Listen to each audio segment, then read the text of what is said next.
I'm happy for that. I'm really excited. C'est compliqué, hein? Pieds nus.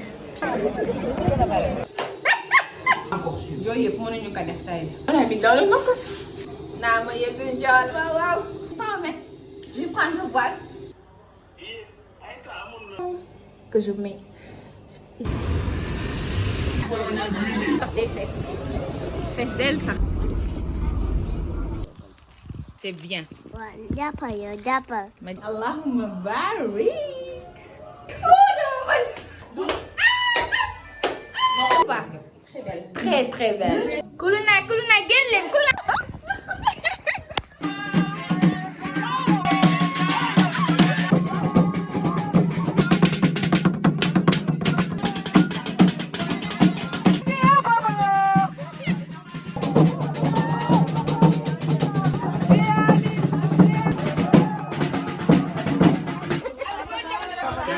Celle de ma meilleure amie. Amine.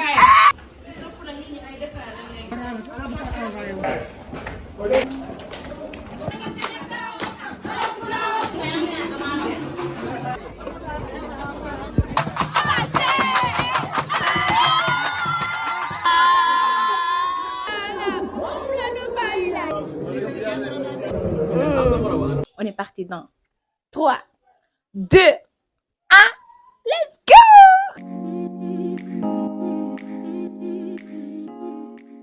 Hi, assalamu alaikum, j'espère que vous allez bien.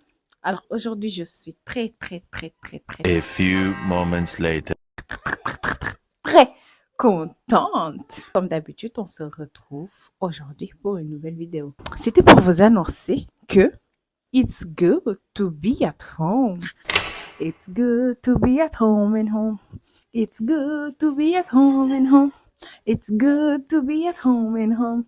I love, you love, I love, we love, we all love, we all love, we all love to be at home. Yes. On applaudit. Merci pour le spectacle. On applaudit. C'est sur cette chanson que je vous l'annonce. Oui, c'est sur cette chanson que je vous annonce que cette chanson qui m'a accompagnée quand j'étais jeune. Quand j'étais très jeune, on l'a regardée à la maison. C'était sur Disney, Mickey Mouse. Et c'était une belle chanson. Je pense que je vais aller la chercher sur Internet pour voir si je la retrouve. Mais elle était top. Quand je découvrais l'anglais, ça aussi, il faut le savoir. Donc, je la parcourisais. À chaque fois qu'on était content d'être à la maison avec ma sœur, on la chantait. Donc, c'est de beaux souvenirs qui se réveillent comme ça. Donc, l'annonce, c'était quoi? Je vous annonce que je suis officiellement en... Devine? Congé! Je suis en congé dit repos. Qui dit congé dit good time. Qui dit congé dit good vibes.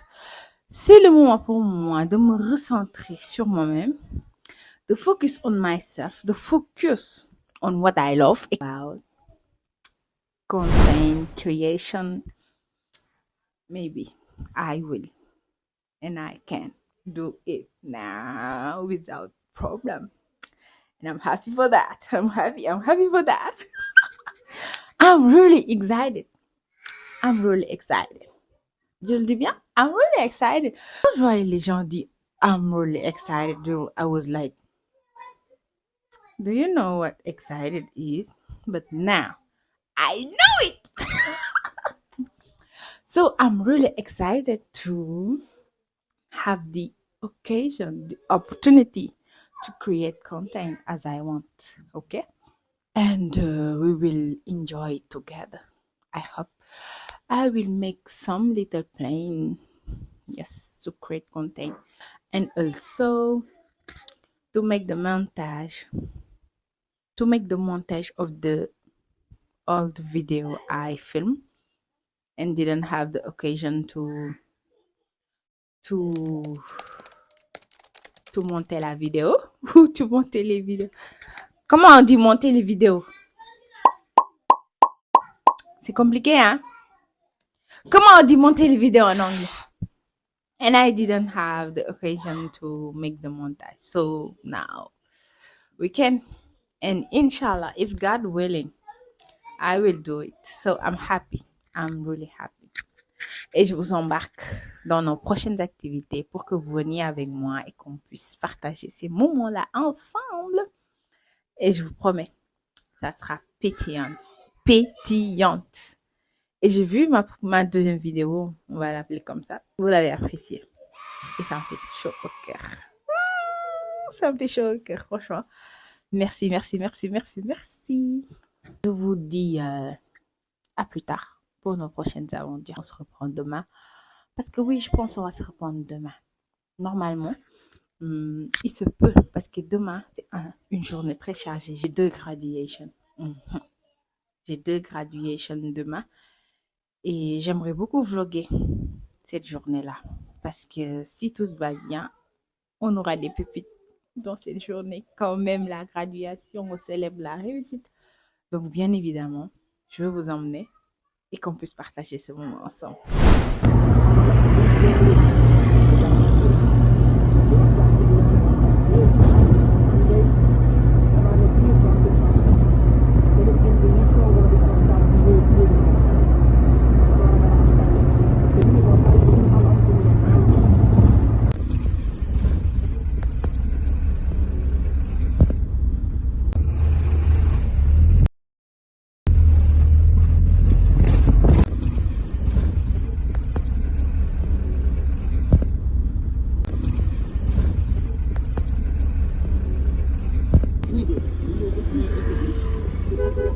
Chef, le 4-2 c'est où? Oui. Sénégal a commencé à jouer. Ouais, il est 15h. Je pense que c'est par là. Waouh, Dieu le fit. Waouh, waouh.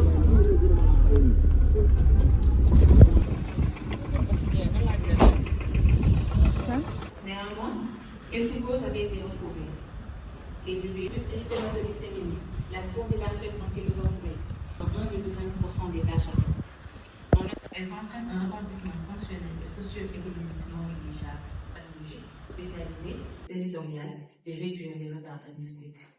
Et enfin, nous recommandons à la population de consulter rapidement un professionnel de santé devant tous ces alertes, en particulier un nez rouge, douloureux ou sensible à la lumière, et de respecter rigoureusement le traitement prescrit, honorer les rendez-vous de suivi afin d'éviter les complications et d'assurer une guérison optimale.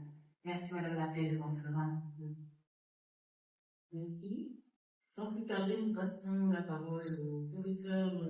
Ça nous montre aussi que, j'y reviendrai parce que l'USUVX, il y a un bilan à faire, un bilan qui nécessite beaucoup de moyens. Et souvent au Sénégal, les malades ils n'ont pas une bonne couverture. En cas, tout le monde n'a pas la couverture médicale. Souvent, c'est des gens.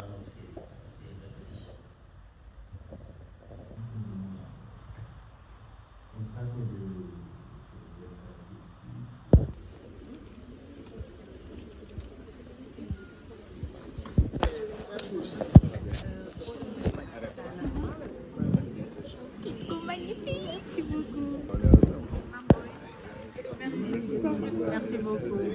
Inch'Allah, yal na la ci. Donc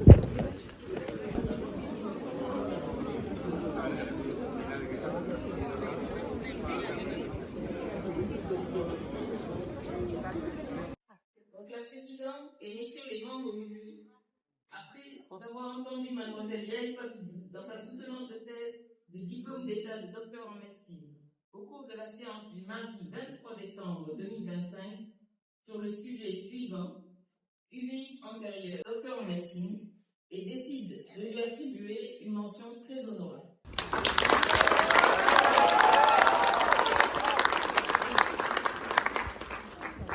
À présent, prononcer le serment de Hippocrate en levant la main droite. Frère condisciple, je jure et je promets d'être fidèle aux lois de l'honneur et de la probité dans l'exercice de la médecine.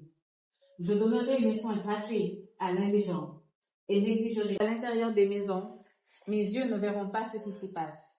Ma langue taira les secrets qui me seront confiés et mon état ne servira pas à corrompre les mœurs ni à favoriser le crime. Respectueuse et reconnaissante envers mes maîtres, je donnerai à leurs enfants l'instruction que j'ai reçue de leur père. Que les hommes m'accordent leur estime si je suis fidèle à mes promesses et que je sois couverte d'opprobre et méprisée de mes confrères si j'y manque.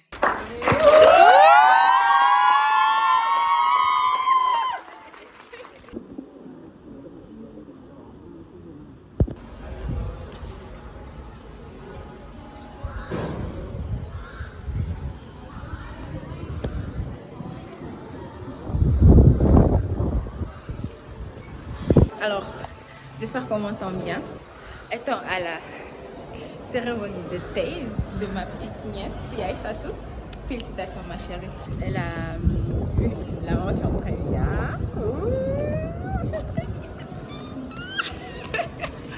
Et vous voyez ça, mes petites chaussures, elles m'ont lâché en fait. Elles m'ont lâché. Et aujourd'hui, je suis comme ça. Pieds nus. Pieds très très nus. Mais bon, je vous raconterai plus tard. Là, on y retourne. On y retourne et puis on va voir la salle.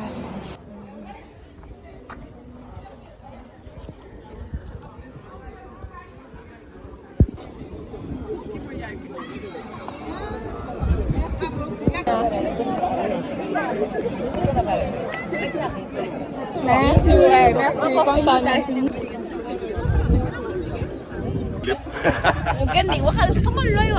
Sénégal, moi, on a gagné 3-0, non? Ouais, on va voir les résultats après. Le début, c'est normal, mais après. On va jusqu'au final? On va voir. C'est ça le deal? On va voir. Et on ramène la coupe à la maison? Kawas, tu as des choses? Indi?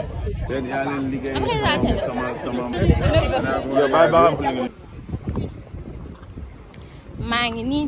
Pied très très nu. On rentre à la maison.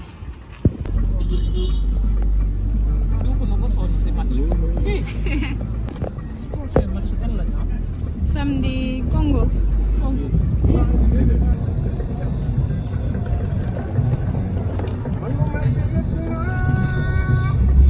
Baseball, le dos.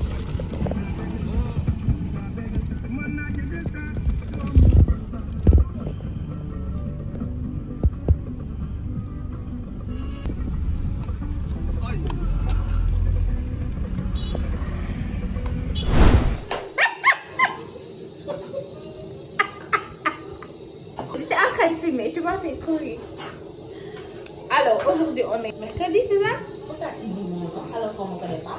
J'ai coupé ça. On est en train de cuisiner des togos. Quelques petits trucs, yu neex yi saf. C'est quelqu'un, ou bien c'est personne. Calculez pas. Des togos, voilà, on va faire des nems. C'est ça, non? Regarde. Ne calcule pas. Je suis personne. Figno. Je m'appelle personne. You are nobody. Ouais, I'm nobody. Voilà, she is nobody. D'après elle, she is nobody. Maintenant, je disais quoi? On va préparer des nems. Je ne vais pas tout montrer, mais petite séquence, tu vois, on va faire. On fait pas que des... C'est quoi ton. On fait pas que des nems? Tu vois, c'est elle la chef cuistot aujourd'hui. Tu es mon commis. Je suis ton commis. Et toi, tu es la chef cuisinière. Philippe Etcheves sur nous. Non, non, maman, je les casse sous mon bois. Alors, la dégaine, quand on est à la maison, je suis là. Et aujourd'hui, activité du jour, la cuisine. On va cuisiner. Ouais, non, parce que y a un peu de gâteau, on est comme. On est comme. Ah, tu veux créer du contenu? Ah, tu contenu, mais là, c'est tout ce que tu fais. Bon, je dis qu'on allait cuisiner. Ouais. Je vais pas cuisiner. Pour le petit bagani. Je ne vais même pas saluer, c'est pas la peine. Puisque j'ai salué au début de la vidéo normalement. Mais aujourd'hui, on est mercredi, c'est l'émission. Aujourd'hui, chef. Chef. Je suis commis. Et toi, tu es chef. My name is nobody. Nobody, Etcheves. Chef, lui, il y aura des nems, peut-être des briques. Peut-être. c'est pas sûr, mais il y aura des comment on appelle l'autre là avec la farine. Le sol, des sols, mais c'est pas encore sûr. On verra. En tout cas, on est en train de préparer la farce pour tout. Après, oui, on fera des changements selon l'idée de farce. Comme la base, c'est la viande hachée, un peu de soblé, du vrai nokos. C'est le nokos dont je parlais. Je vous montre le nokos. On a mis. Et vous dites tout. Pardon, nokos bi. Nokos bi. Nokos. On a fait un très très bon nokos. La recette, si vous la voulez, je vous la donne sans souci. Quand on est habitué. Regarde comment elle tourne sa tête pour pas elle veut pas qu'on la voit. À part ça, on a ça aussi. Carne salade jaune et puis rouge. Il n'y a pas de vert. Mais ce serait bien qu'on ait du vert en cette période où on joue la canne afghane. Ce serait bien. Ça serait bien. Il faut penser à ça. Je vais se faire dans le frigo.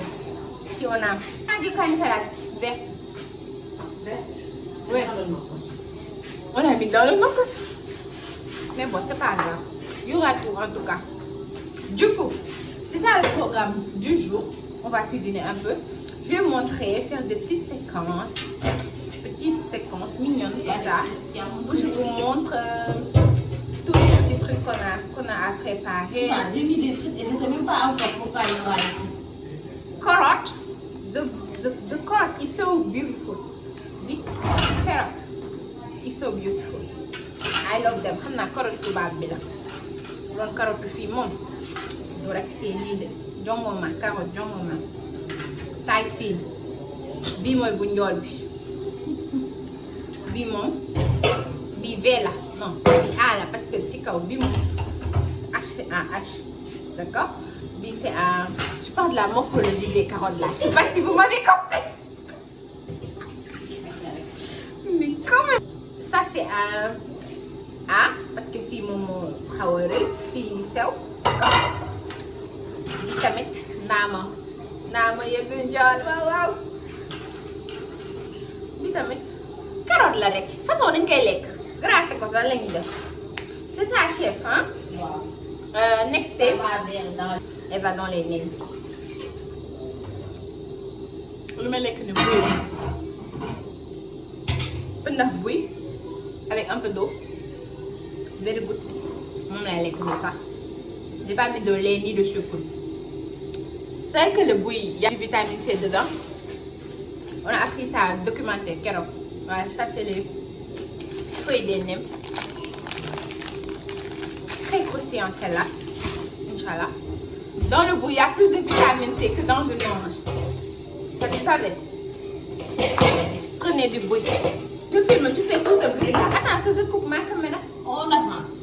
Il y a beaucoup de choses à faire. See you guys. Moi, j'aime pas travailler avec des lampes. À tout de suite. Bah, on va les faire sortir tout de suite. Voilà. On coupe. Séquence. Coupé. Je peux montrer ça dans le vlog. Ma tête sera floutée. Floutée? Oui. Est-ce que c'est un besoin? Si. Pourquoi?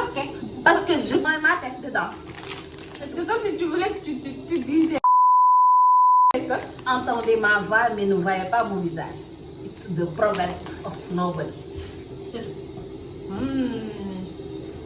Mais en tout cas, moi ça c'est ma dégaine. Le voile là, c'est pour la maison. Si tu me vois comme ça.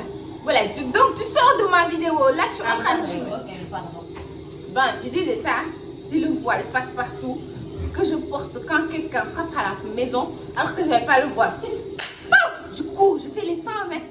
Je vais prendre le voile et je le porte. Parce que je suis chez moi, j'en ai le droit. Voilà. Pardon. C'est toi là.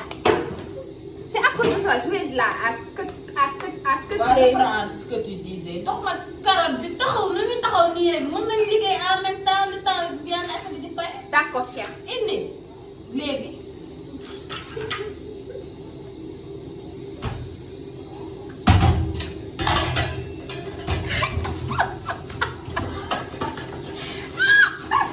Bon, je coupe là,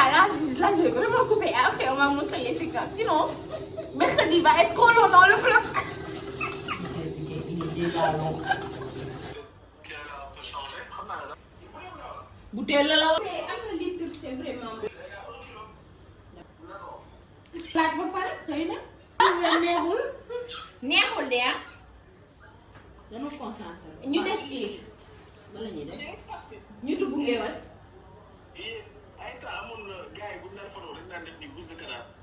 waaw bu si kanam moom lay wax ni. nekk ay temps ne xale jigéen ñi kay. gars yi dañuy compétir nii. nekk na di débuté ci écran bi. waa fii dañ leen. Intérieur.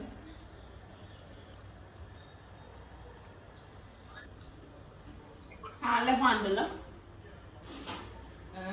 dina ma. kenn boobu. moom di nga jënd de. incha allah y a du stock.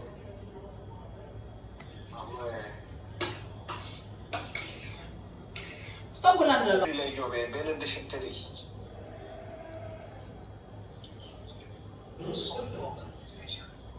Bon, le commis attend que la chef étage pour que ñu lem. Commis dafay lem tey lem. On plie les nems. comme de du jël sa carotte mu sotti. comme taxaw nii mel ni. Commis c'est à l'air. Aujourd'hui, bah, je te dis, c'est toi la chef, c'est toi qui décide, c'est toi qui commande. comme di nga saaf de. c'est xaw. Dawalal, capitaine, dawalal. C'est ça la chanson. Ou pas? Aujourd'hui, moi, mon chef de la cuisine. Moi, je suis son commis.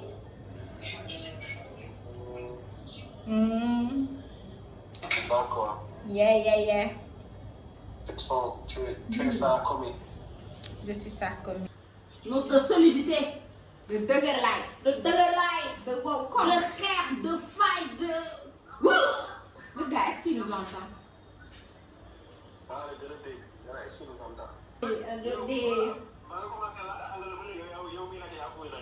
Excusez-nous. moom bu fi àngale jub de. bu fi àngale jub dimbali ma rek. Fi mu ne nii lu ma neex laay lakk.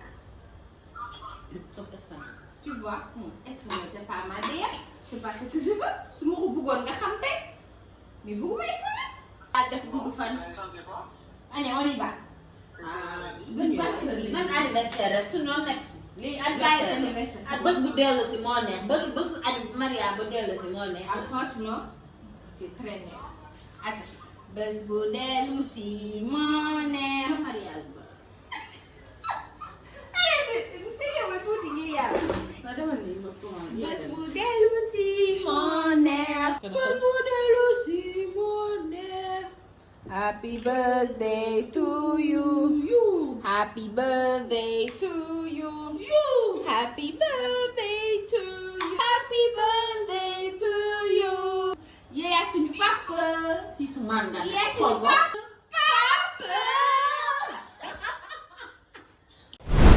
Hi everyone. Hope that you are doing good et que vous avez passé une très très belle nuit. I had a nice night. So today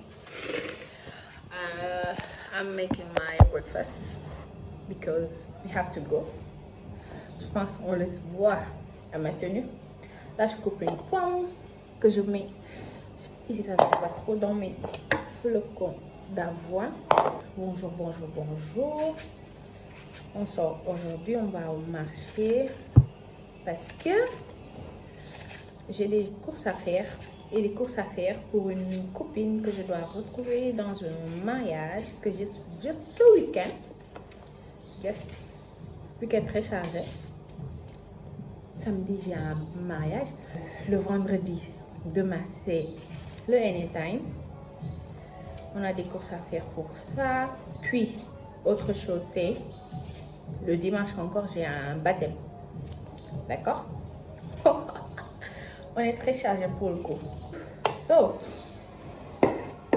on va prendre un petit déj fast. Flocons d'avoine, pommes. Le miel, il est plutôt loin, donc pas la peine que j'en mette.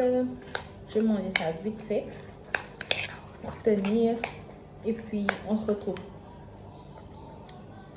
soit je vais prendre le BRT, soit je vais prendre les taxis là qui vont en ville. Bismillah. Donc, c'est ça qu'on va faire. Je vais prendre le petit déjeuner. Puis on se retrouve. Ça, c'est ma dégaine du jour. Avec mon petit sac derrière. Vous ne voyez pas trop, mais on va au marché. En ville, principalement Sandaga, Petersen, quelque chose comme ça. Pour les achats que j'ai à faire. Et je pensais à écrire tout ce que j'ai acheté ici sur le papier. Bien sûr, je vais dégainer mon téléphone pour prendre quelques petites séquences et vous montrer. Mais je ne veux pas trop le sortir. Et surtout, je prends note de tout ce que je dois acheter pour ne pas... Parce qu'on sait quand on va au marché, tu vois un truc, ça t'intéresse, tu vas acheter. On n'est pas là pour ça, on reste focus sur l'objectif. L'objectif va être rédigé ici. D'accord? J'ai un stylo dans mon sac. À chaque fois que je vais acheter, je pourrais barrer tout ça. You get the point? You get the point. Je m'en vais parce que je suis bien quoi, je suis bien. Et tout en pendant cette matinée, see you tout à l'heure. Ou bien je vous montre comment je mange pour le petit déj. Je fais des plans où je prends le petit déj et j'écris mes notes. D'accord? À tout de suite.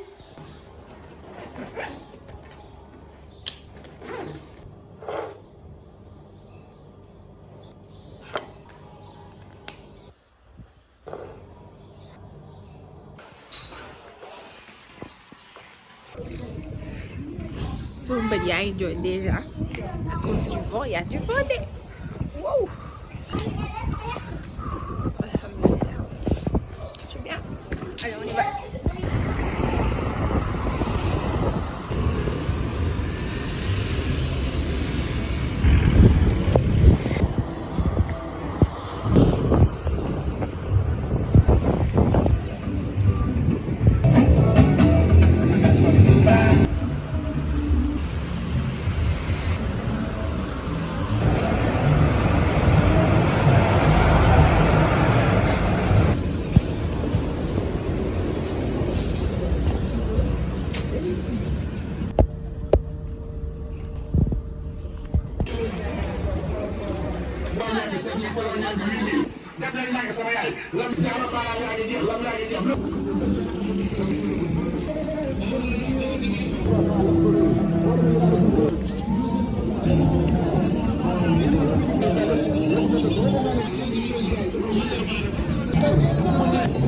Rentrons à la maison.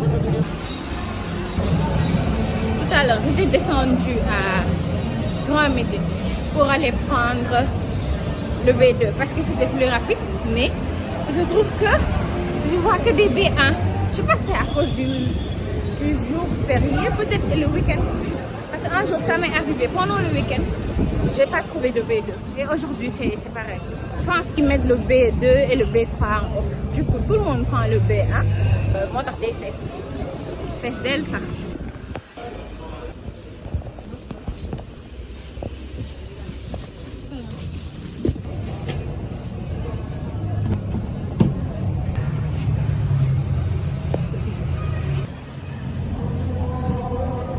Est-ce que j'ai le droit de dire que je suis fatiguée?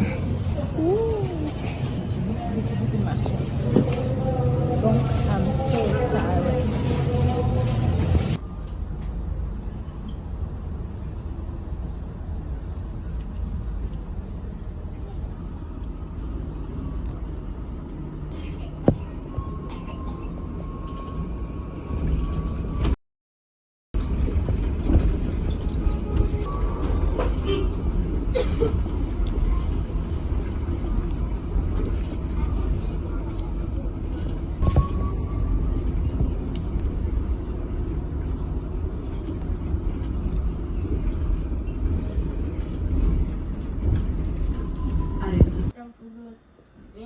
السماوات والأرض تنفذون لا تنفذون إلا بسلطان.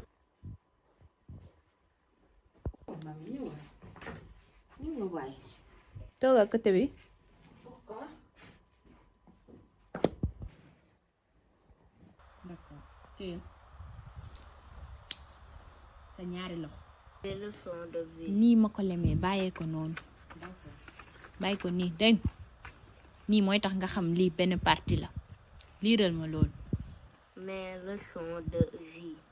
fii leçon yi fii lañ koy bind ubbi waatal am na beneen partie.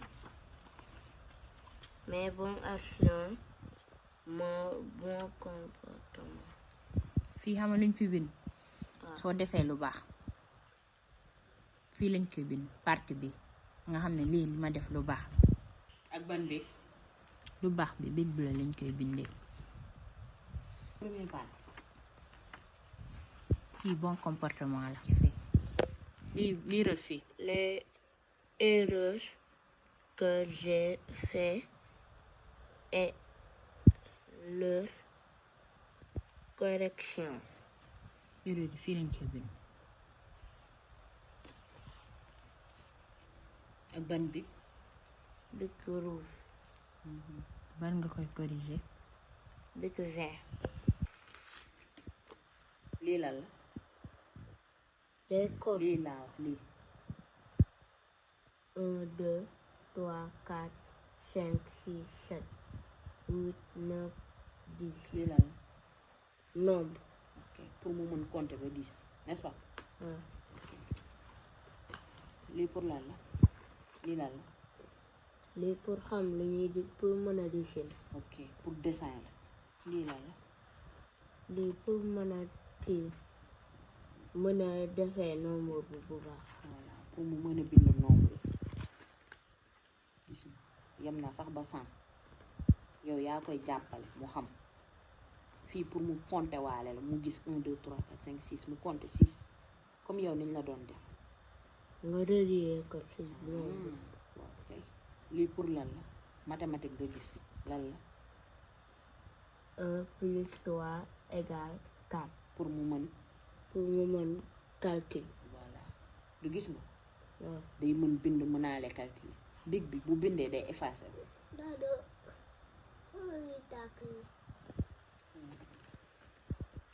leer na waaw.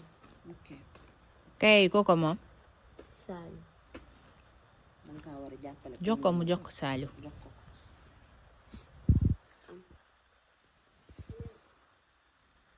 très bien wax na merci. yow bi mooy sa cadeau sa journal Saliou lii la moom journal d'écriture moom la am. mu mën bind calculer mën dessiner danga kaa war a demande à Saliou. waxal fii couleur yi yan déglul fi ne déglul na xam na ko déglul regarde booba la d'accord Sal Junior laisse-le waxal beneen baax na mauve ak violet benn la ak la waaw dinaa leen ko jàngal après on a des je bi booy laa ko jox ñun ñëpp ko bokk ñëpp si joué naan am na sa bos. an sama bos waaw. ñoo bokk lii naa ne.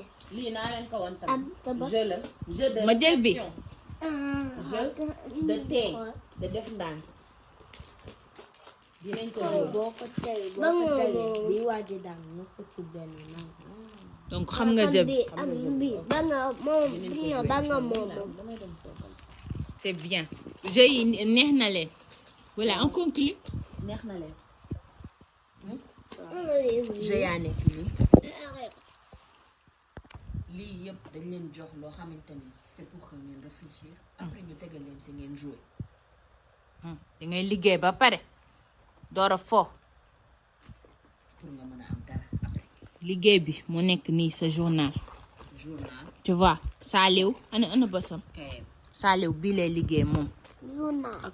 voilà Saliou tam yow bi mooy sa journal bi mooy journal Junior après ñu jox leen bii Sénégal bii c'est pour fo ak bii tamit c'est pour fo c'est pour jouer. yii yëpp dañ koy jouer ensemble dinañ leen woon nan lañ koy jouer d'accord ngeen dindi nañ li.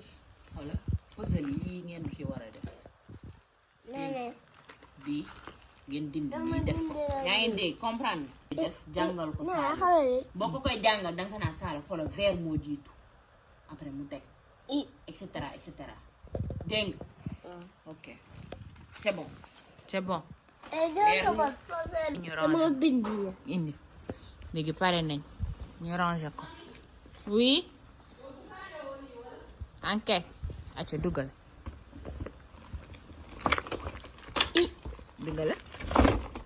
voilà bi ku fawal pour fola wa ku da kin ni abi ku da bi dina ni sa bi yow bi man bi dado bi man c'est bien di mu bobu mama lay waaw ba yóbbu ko ñu yóbbu ko ci kaw waaw jàppal ma jàpp waaw acca ñu dem tu veux 10 Lui. Je suis archi folle. Mais là, je vois plus tout seul. Et c'est le jour de anytime. Je suis prête à partir. Je pense que vous avez remarqué quand même. J'ai respecté ou pas? Quand même, j'ai respecté. On est d'accord? Eh mais Allahumma barik. Allahumma. Ça fait une belle photo quand même. J'ai pas encore porté mes bijoux, ça. Mais c'est trop joli. J'attends que maman sorte, qu'on se fasse un câlin pour que j'y aille. Inch'Allah. Donc voilà.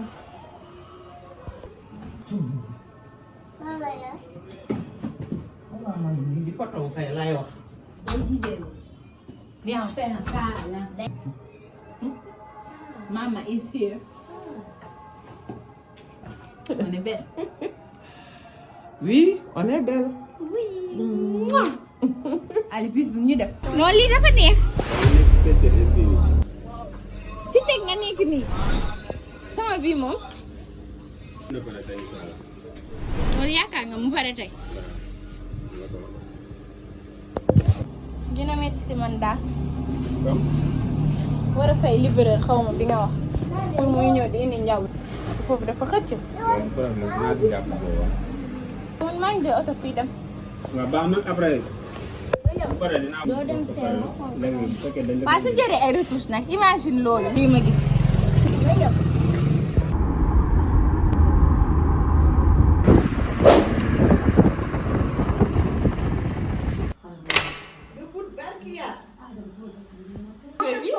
Team Anytime ñooy make-up chez Oumy make-up ñoo leen wóoru kan moo lay sàcc wala yow Mariela bàyyi leen ko mu dem. yow kii fii koñam la mu naan buñ ma sàccee nga te xam ne sàcc nañ la rek Mariela bàyyi leen ko mu dem. Mariela buñ ko sàccee dara ñu koñ bi.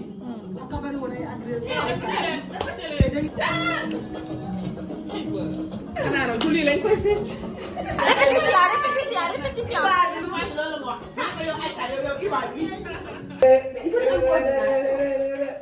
waaw est-ce que ñu déggoo si ñëw. dañu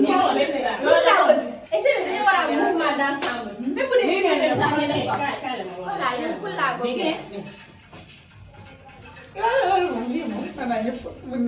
après ngeen toppalante. ñëwal awa. su leen neexee ngeen ne nii. léegi nag yow yaa taxaw si kanam. déedéet.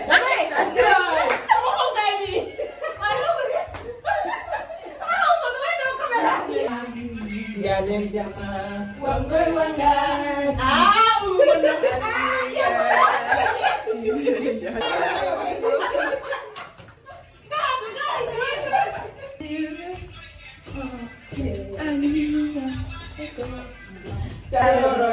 moom si ginnaaw.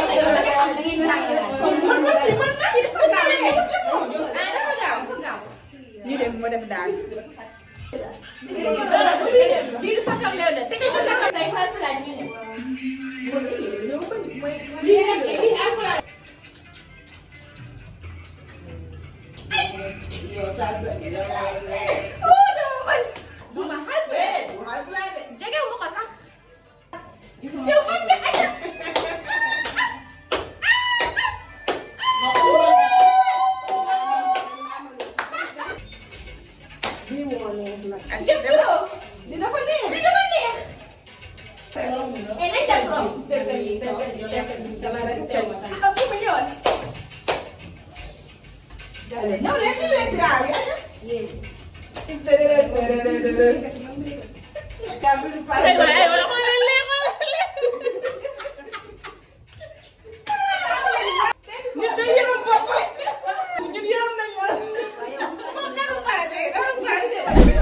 Le résultat de mon maquillage.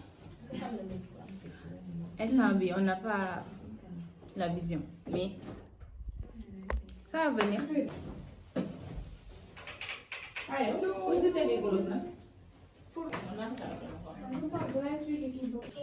Quand on essaie de make-up ici.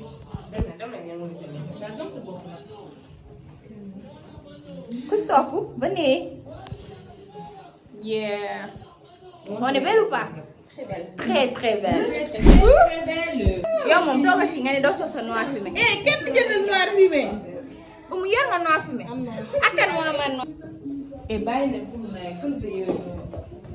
kuluna génn leen. Groupe hôtesse. Dañoo tardé hôtesse yi dañoo tardé. Marié bi ñëwagul. Au cours. Daw wax naa leen sànq nañ daw ngeen bañ. Imagine c'est la voiture derrière nous. Regarde la voiture derrière nous. Moom la. Oto bi la wala du moom.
Disclaimer. Tout ce que vous verrez dans les prochaines secondes is only for the culture.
baal benn bi noonu.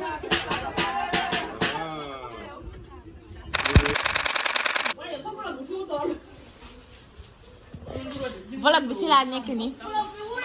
venez dire coucou au vlog Mariam. le vlog.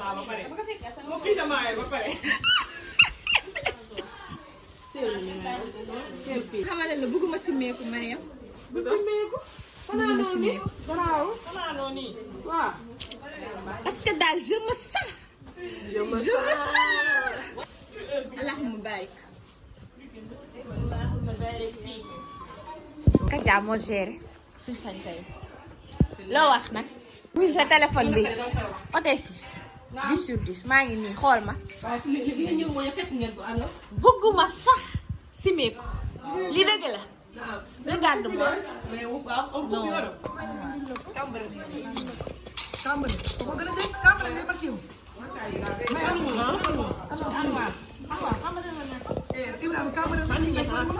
Très miséricordieux, le Tout-Puissant, chers frères et sœurs, est un jour béni, un jour où je vais unir ma vie à celle de ma meilleure amie, ma partenaire, mon âme sœur.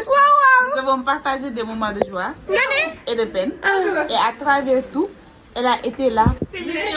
Mais je suis reconnaissant envers Allah de m'avoir donné une telle bénédiction. Qu'Allah bénisse notre union. Amin. Tout au long de notre chemin. Amin.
Hello. Aujourd'hui, on est le jour J, jour de mariage. On est samedi 27 et là on prépare tout ce qui est de beignets, jus, dînière, pour takk jàkka bi. On essaie de faire près de 400, bien 400. Pour les rangements, je pense que j'aurais montré quelques séquences que vous voyez. Mais là, je suis dans les escaliers, fatiguée. Mais tout se passe bien. Hier, j'ai pas dit hier, le anytime, incroyable. Anytime, beau touch, nerf. Et ce qui m'étonne, et pas le moins du monde, je savais que j'allais manger for the culture, que ça soit clair, for the culture. Et je me suis tellement amusée à un point. Incroyable, incroyable. J'ai kiffé du début jusqu'à la fin. Et même après la fin, je voulais pas me déshabiller. Tellement que c'était waouh. Franchement, top. On est le jour du mariage. léegi ñu dem añi je pense.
toog suñu liggéey ñëw fi depuis démb macha allah Odes di maye seen xaalis ñëpp nag nee na ñu ngi kontaan ci meeram nee ñu ngi kontaan ci meeram kontaan ci liggéeyam madame Diallo ñaan yàlla yal na ci yàlla defal ante bi yàlla na sax balaa heure bi déwén yéen tamit yal na leen yàlla may gis ci xale yi am jom ci li nga xamante ni bi nga koy moo leen nettali léegi xamante ni bëccëg la ñuy baax ci ma doxantoo muy 100 000 ci xale yi am jom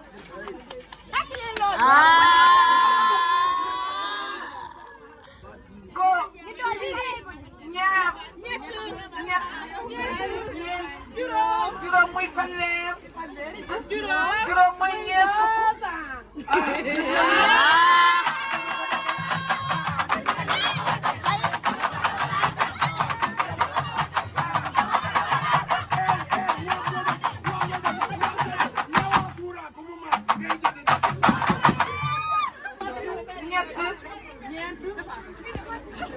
ñeent juróom ci xale yi am jom juróom yi ci fukki ñeent juróom fukki junni ci sama doom yi juróom fukki junni juróom fukki junni ci sama doom yi juróom fukki junni am maanaam am fekk naa liggéey juróom fukki junni ci sama doom yi juróom fukki junni juróom fukki junni ci sama doom yi juróom fukki junni am maanaam fekk naa liggéey juróom fukki junni ci sama doom yi yàlla jërëjëf macha allah moo ko yónni yaay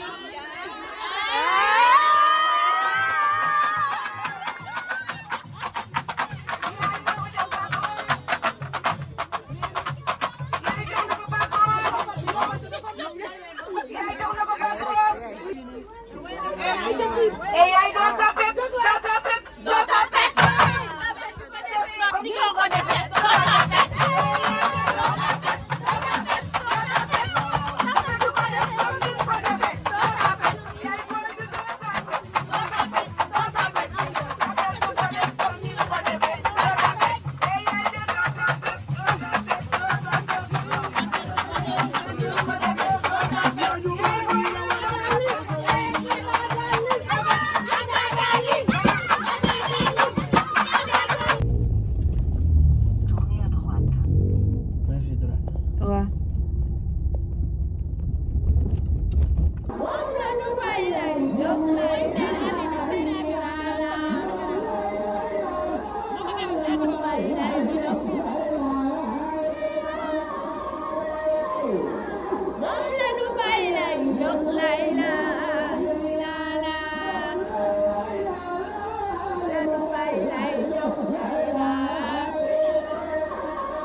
Jongane nga jekk